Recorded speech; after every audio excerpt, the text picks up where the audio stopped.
Tá precisando de EPIs? Luvas, abafadores, capacetes, botinas e cintos? Chega de perder tempo pesquisando em vários lugares. A TR é a sua parceira completa. Aqui você encontra de tudo, com um estoque que atende qualquer setor.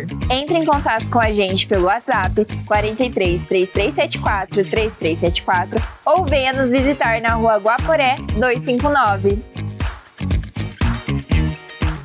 De volta aqui com o nosso podcast, vou bater um papo com o Daniel e ele, junto com a sua esposa Fernanda, vão dar mais uma palestra aqui no Protagonistas da Segurança. Qual que é a importância de estar falando junto com o time? Talvez seja um pouco diferente do público, enfim, qual que é a satisfação de estar participando desse evento? Obrigado pela presença aqui no nosso podcast. Eu que agradeço, muito bom estar aqui, muito bom bater esse papo contigo. Olha que coisa interessante, quando a gente fala sobre segurança do trabalho e a questão do dinheiro, mentalidade financeira e organização do dinheiro. Um dia, Fer, a gente estava conversando e a gente estava indo também dar uma palestra e era uma palestra sobre prevenção de acidentes. O que tem a ver dinheiro com prevenção de acidentes? Muitas vezes a pessoa ela está indo trabalhar, ela está indo preocupado com o boleto, com as contas, com aquilo que atrasou, ela não está concentrada ali. Isso se reflete muitas vezes em acidente do trabalho, porque a pessoa, dependendo, está operando uma máquina e é justamente naquele dia que ela está com a cabeça cheia de coisas, cheia de preocupações, a escola do filho que atrasou, o boleto que chegou e não sabe como vai pagar. E isso tem um impacto na vida da pessoa e nas relações, principalmente nas relações humanas. Por isso que é tão importante a gente aprender, de fato, a lidar com o dinheiro, porque ele vai trazendo toda uma tranquilidade. Tem uma frase que é muito comum, né? As pessoas falam, o dinheiro não traz felicidade. Olha que coisa interessante. A gente vive numa cultura, hoje, a cultura, principalmente a nossa cultura ocidental, ela é muito influenciada, sim, pelo dinheiro. Eu não estou falando que o dinheiro é o centro da vida das pessoas, mas que o dinheiro ele influencia as relações humanas, ele influencia. E a palavra felicidade, por incrível que pareça, na raiz dela, na origem dela, significa amamentar. Ou seja, felicidade é fazer pelo outro. O que isso tem a ver com dinheiro? Quando a gente tem uma capacidade de gerar dinheiro, de gerar recursos, de gerar lucro, falando de empresas, quando a gente tem toda essa capacidade, a gente não só gera para a nossa vida, a gente acaba gerando para a vida das pessoas também. Eu costumo falar para as pessoas que o real significado do dinheiro é quando a gente consegue transbordar na vida das pessoas. Só que para eu transbordar na vida das pessoas é como um copo. Eu primeiro preciso encher ele de água, a partir do momento que ele está cheio, ele começa a transbordar. Aí é quando eu começo a abençoar a vida das pessoas. Trazendo para o conceito de felicidade, felicidade é quando eu consigo fazer para o outro. E aí, na questão do dinheiro, quando eu tenho dinheiro que eu posso abençoar, eu posso ajudar, de repente, uma instituição de caridade, de repente, um parente que está passando por uma necessidade, de repente, pegando no âmbito da empresa, um colaborador, que eu posso ali dar um auxílio, posso dar uma ajuda, o que eu estou fazendo? Eu estou contribuindo para a felicidade dele. Automaticamente, eu também estou contribuindo para a minha felicidade. Por isso que tem tudo a ver a questão do dinheiro com a questão de segurança. A gente vê hoje que algumas escolas estão investindo em educação financeira, que acho muito saudável, né? Mas é um trabalho que tem que ser feito em casa, acho que desde com os pequenininhos, né? A gente ensinar aos nossos filhos o valor do dinheiro. Meu pai sempre dizia, né, que dinheiro não aceita desaforo. E eles entenderem que a gente tem que trabalhar para a gente poder conquistar o bem. Eu até lembro de uma vez com os meus filhos, a gente foi gravar um comercial quando eu morava em Cascavel. A gente foi gravar um comercial e os dois iam atuar junto comigo, meus dois filhos, o Lucas e o Matheus. Porque era a campanha do Dia dos Pais. E a gente ficou a tarde toda gravando, e aí a hora que fomos receber o pagamento, uma parte era em dinheiro, uma parte era em permuta com a loja. E eles pegaram as sacolinhas de roupa. E aí meu filho mais velho falou assim, ele tinha 8 anos, ó pai, meu primeiro salário. E mostrou a sacolinha. Aquilo me emocionou de um jeito, que eu falei, filho, você entendeu hoje que você teve que trabalhar a tarde inteira para ganhar sua sacolinha de roupas. E é assim que a vida funciona, a gente trabalha para a gente poder conquistar.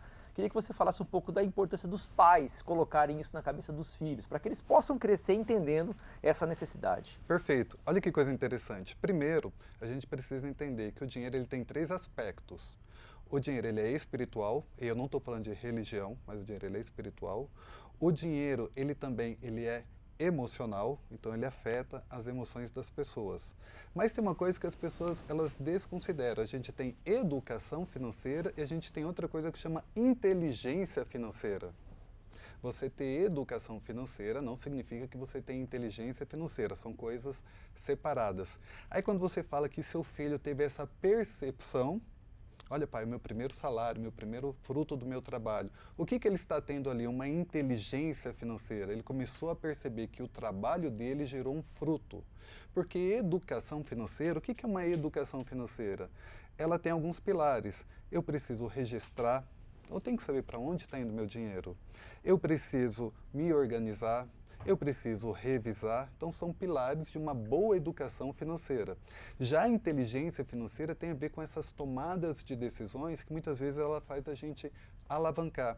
Como que a gente ensina os nossos filhos a ter inteligência financeira? Ajudando eles mesmos a lidar com o dinheiro.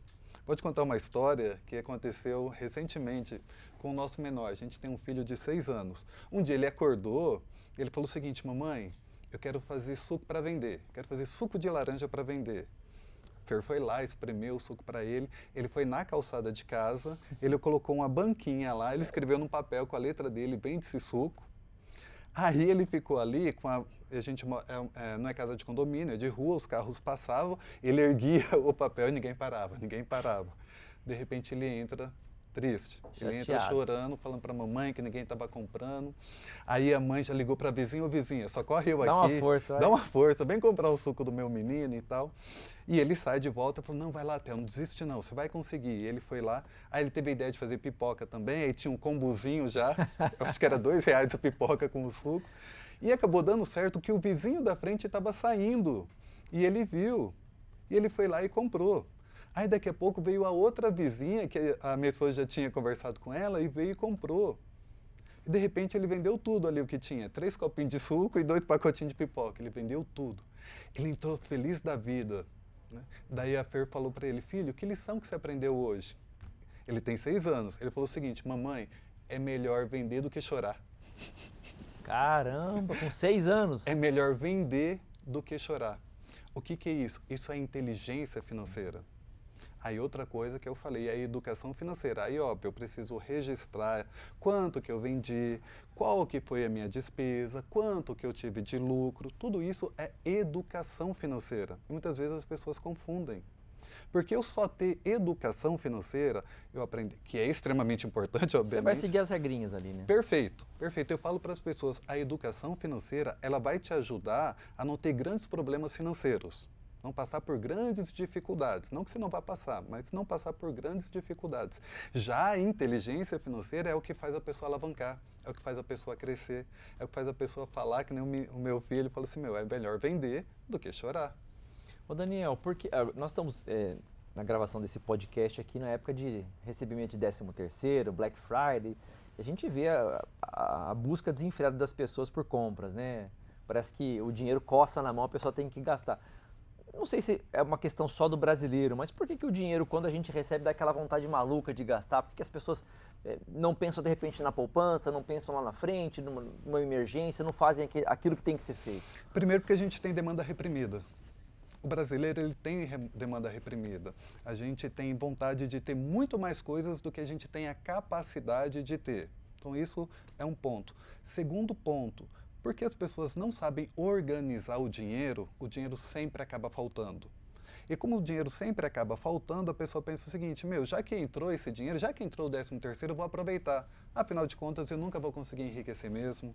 Afinal de contas, eu nunca vou conseguir ter uma vida melhor. Ela vai lá e torra. Ela vai lá e torra. É um prazer imediato, porque não consegue pensar no longo prazo. Por que não consegue pensar no longo prazo? Pela falta de organização. A minha esposa, ela fala, e é a pura verdade, a maioria das pessoas, o problema não é o quanto ela ganha. Para a maioria não é o quanto ganha. O problema é o que faz com aquilo que ganha, o destino que dá para o dinheiro. A maioria das pessoas, infelizmente, não sabe o destino correto do dinheiro. Quanto que deve para alimentação? Da minha renda, o tanto que eu ganho, quanto que deveria ser para educação? Quanto que deveria ser para transporte? Quando ela começa a aprender sobre isso daí, colocar o seu dinheiro, cada um no seu lugar, aí ela vai perceber que mesmo não ganhando mais, daqui a pouco o dinheiro começa a aparecer, aquele dinheiro que faltava começa a aparecer. Então, assim, de forma mais direta, um é por causa da demanda reprimida e outro é por falta de organização financeira, não vê o dinheiro sobrar, aí todo o dinheiro que vem quer aproveitar, quer ter aquele prazer imediato. Pensando no relacionamento, vamos lá, isso é difícil, né?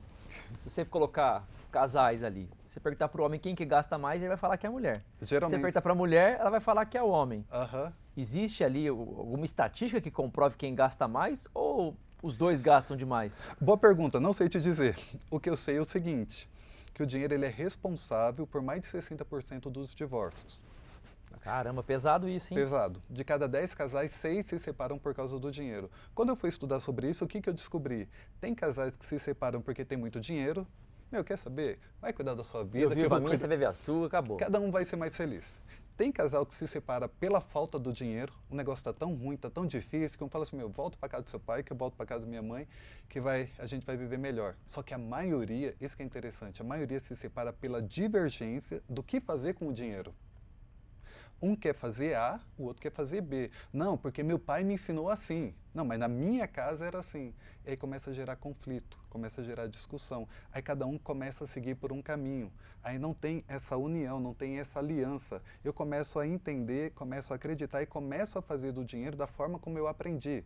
A minha esposa também, vai gerando atrito. E é uma coisa muito interessante. Eu atendo vários casais. A frase que mais ouço é o seguinte, a gente se dá bem em tudo, mas é falar de dinheiro que o tempo fecha. É a gente falar sobre as nossas finanças que dá treta, que dá briga, que dá discussão. Vários casais já falaram, quantas vezes a gente já pensou em se separar e começou por causa de uma discussão sobre dinheiro. Aí o que eles decidem? Não vão mais falar sobre dinheiro, está resolvido. Só que aí vai gerando um problema cada vez maior, porque só vai empurrando para debaixo do tapete. Porque deixar E a de conta falar, vai chegar. ela vai chegar. E deixar de falar sobre o dinheiro não é a solução, só vai piorando as situações. Então, para um casal, se ele quer realmente se alinhar, se ele quer crescer, uma das primeiras coisas que precisam fazer é conversar sobre dinheiro, é entender o que cada um pensa sobre dinheiro. Eu e minha esposa, a gente teve a grata felicidade, porque com 3 meses de namoro, a gente decidiu abrir uma conta conjunta. Eu não tinha condição nenhuma de casar financeiramente. Não podia contar com a ajuda dos meus pais. A minha esposa, a mesma coisa. Falei, Fer, vamos abrir uma conta conjunta e vamos começar a guardar dinheiro para casar. Só que esse negócio de abrir uma conta conjunta e guardar dinheiro para casar, a gente teve que aprender a conversar sobre dinheiro, tivemos que aprender a lidar com os desejos individuais, tivemos que aprender a fazer como que nós vamos então a realizar nossos sonhos juntos. Isso foi nos dando bagagem ao longo dos anos desse aspecto que é muito difícil na vida dos casais, que é conversar sobre o dinheiro, entender sobre o dinheiro, que está diretamente ligado com mentalidade financeira. São as nossas crenças, tanto positivas quanto negativas, são os nossos medos, traumas em relação ao dinheiro. Ô Daniel, vocês escutam muitas pessoas que falam assim, esse aqui é o meu dinheiro, esse aqui é o meu dinheiro, e não pensam como vocês pensaram do nosso dinheiro, do dinheiro do casal, porque quando você casa, você divide tudo, inclusive o dinheiro. Aham. Eu uso uma expressão que tem muita gente que vive casamento de república. Eu morei numa república antes de casar. Morei também. Tinha tudo a divisão, né? Por que você vai morar numa república? Para dividir despesa. Dividir conta. Ser une com outras pessoas para dividir despesa. Eu morava com mais 2 rapazes. Tem gente que vive casamento de república. Eles se juntam basicamente para dividir despesa. Você paga A, B e C, eu pago D e F. E o que sobrar, quando sobra, a gente junta para pagar a parcela de um carro, por exemplo. Não funciona.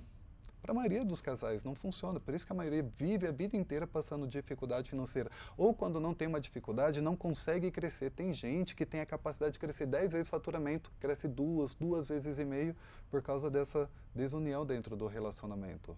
E como que os casais conseguem mudar, virar essa chave? Primeiro ponto, aprendendo a conversar sobre dinheiro. Esse é o primeiro ponto. E aí, falando um pouquinho da nossa mentoria, que é aí onde a gente entra, porque parece que é simples. Não, é só a gente falar sobre dinheiro, só que não é. Porque a gente carrega muitas crenças em relação ao dinheiro, principalmente crenças negativas, que estão voltadas principalmente da nossa criação. E se tem algo que é difícil de mudar, é o nosso próprio comportamento e pensamento. Então, para eu poder me alinhar com a minha esposa, para a gente poder ter uma conversa que flua, que seja bom para os dois, eu tenho que mudar meus pensamentos e tenho que mudar meu comportamento. Ela tem que mudar pensamentos e comportamentos para a gente ter um pensamento e um comportamento que seja melhor para o relacionamento, para o casal, e não para o individual. E muitas vezes eu tenho que abrir mão. tem que abrir mão de alguns gostos, de alguns desejos, ela também vai para o bem comum do casal. Esse trabalho de mentoria que vocês fazem dura quanto tempo? Em média, 6 meses. 6 meses. 6 meses. E os dois têm que participar? Os dois têm que participar. Da mesma proporção? Exatamente, exatamente. Porque assim, eu atendo casais que estão aí há 10, 15, 20 anos junto, na média aí dos seus 35, 40 anos de idade. Então são 30 anos da vida aprendendo a lidar com o dinheiro de uma forma, que na maioria das vezes não é a forma correta. Aí eu falo para as pessoas, não vai ser em um mês que eu vou conseguir mudar a vida de vocês. Então ele é um processo que leva esse tempo maior de maturação, até porque cada encontro ele vai trazendo atividades, vai trazendo tarefa de modificação, tanto de pensamento quanto de comportamento. Então você vai desenvolvendo, você vai amadurecendo dentro desse período para chegar num resultado que o casal busca. Para todo mundo tem jeito. Para todo mundo tem jeito. Para todo mundo tem. Nem todo mundo quer ter um jeito, É. mas para todo mundo tem jeito. Que bacana. E como é que as pessoas procuram vocês para poder fazer esse tipo de trabalho? Imagino que muita gente tá vendo agora e falou, ó, um cutucou o outro, falou, ó, isso aqui é pra gente. Ou mandou no direct, falou, ó, essa aqui é para você. Legal, legal. Isso acontece muito. E só uma coisa curiosa. Você perguntou para mim a questão de quem gasta mais, homem ou mulher, e realmente eu não sei. Mas uma coisa é muito claro. Geralmente, na maioria das vezes, quem vai atrás dessa mudança é a mulher. O homem tem muita dificuldade de assumir que ele precisa de ajuda para lidar com o dinheiro. Na cabeça do homem, da maioria dos homens, é o seguinte: eu vou ter que pagar para alguém, eu vou ter que procurar alguém, eu vou procurar uma ajuda para me ensinar a mexer com dinheiro. Passa isso, só que a verdade a realidade é essa. Da mesma forma que você procura alguém, um personal, para cuidar melhor da sua saúde física, que você procura um psicólogo para cuidar melhor da sua saúde emocional. Um nutricionista para comer melhor e assim por diante. Com dinheiro é a mesma coisa. A gente precisa ter alguém. Mas para nos encontrar, posso falar do nosso Instagram? Por favor. É @SilvaDanielTo. Meu nome é um pouquinho diferente, é Daniel normal, T-O no final. @SilvaDanielTo. E a gente tem o nosso trabalho que é o Prosperidade A2, onde o nosso lema é: ensinamos casais a conversarem sobre dinheiro sem briga. Então, ó, você que está acompanhando agora, que é casado, você tem que falar sobre romance, você tem que falar sobre paixão, tem que falar sobre os filhos, mas tem que falar sobre dinheiro também. Senão, ali na frente a conta vai chegar. Uma hora vai dar ruim. Daniel, obrigado, viu? Eu que Satisfação, agradeço. você e a Fernanda que também está aqui. E daqui a pouco vamos palestrar aqui no nosso Protagonista da Segurança. Obrigado, querido. Obrigado.